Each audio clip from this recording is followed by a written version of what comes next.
My question is, when you're a regional band, like you draw in your city and 2 or 3 cities surrounding it, and you have a decent-sized PR budget, but you're still an unsigned artist, is PR the best way to spend $1,000 to $5,000 on getting to the next level, or do you feel that something else would be better spent? I think that depends on what you're doing. If you have an album coming out in 3 months, it is pretty imperative to have a publicist. However, the other side of that is the publicist can't be the only person working.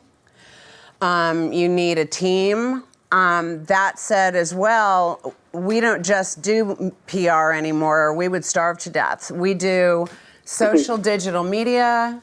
We do all kinds of different things as well as just doing PR as well. We offer, at least at our company, we have like an a la carte package too if you don't want a full-blown campaign and you might have a smaller budget, but we still like you and we want to help you, so you can pick off that menu as well. That's something we developed. But I really believe, the press were already annoyed getting all the stuff from the professional publicists. Now the drummer of the band is trying to contact them, and it's pissing them off, and they're not listening to it. And I hate to say that, but they're not going to open your package and listen to it unless they know you, because they get too much stuff. They just get too much stuff. So what you're paying for is not results. You're paying for the work. You're paying for the contacts. You're paying for the experience.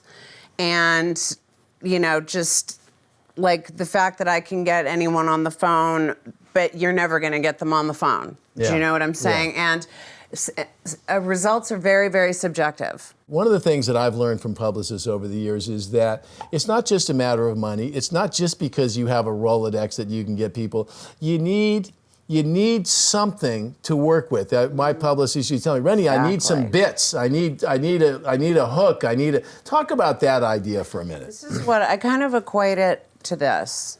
I am standing amid Class A lumber. Mm-hmm. But if you don't give me the nails, I can't build you the mansion. Mm-hmm. So, yeah,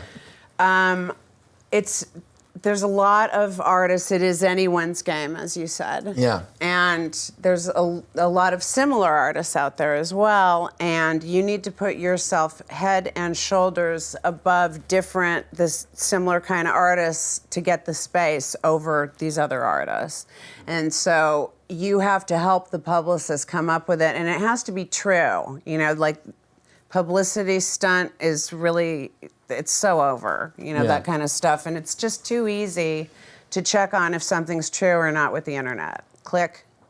Let me ask you a follow-up question. When you're out there and you've got some stories and you've got an artist that's got something going on. And that's interesting. And that's interesting. And I think you make a great point that's actually being true to themselves. I think people see through a gag very quickly because they might be interested in the gag for a minute, but doesn't equal a career there.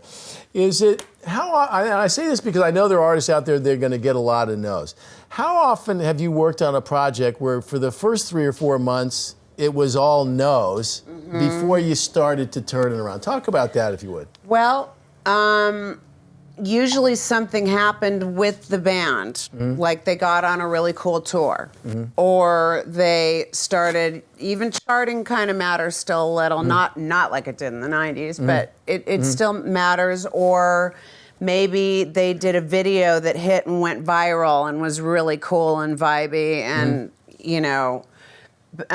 usually when the fans feel that they've discovered the band, I mean, that's where I agree with Left Sits, okay? That then, they're going to build up, I find a lot of managers and a lot of booking agents now won't take on new talent unless the talent's done a lot of the work already themselves. Yeah, I think it's true, and we talked about it a lot here. Now, on that note, I do agree with Left Sets in the sense that you need to go out there and you need to take the initiative out there, more so than ever today.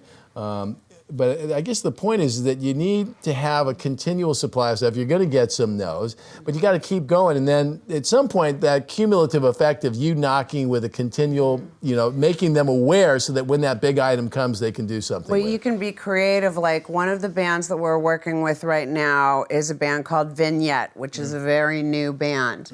But the drummer's mom is Candy Crowley from CNN, who moderated the presidential debate. She's a very serious, credible journalist.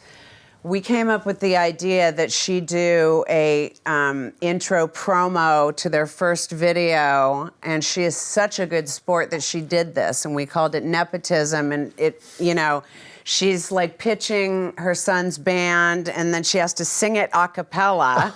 And the whole thing, she does this, and then right when she's about to go on air on CNN, she throws the phone, and then she's like, "This is Candy Crowley with CNN, da-da-da." State of the Union. You know what I mean? Yeah. It's State of the Union, da-da-da-da-da. And then you play the video afterwards, and that went viral.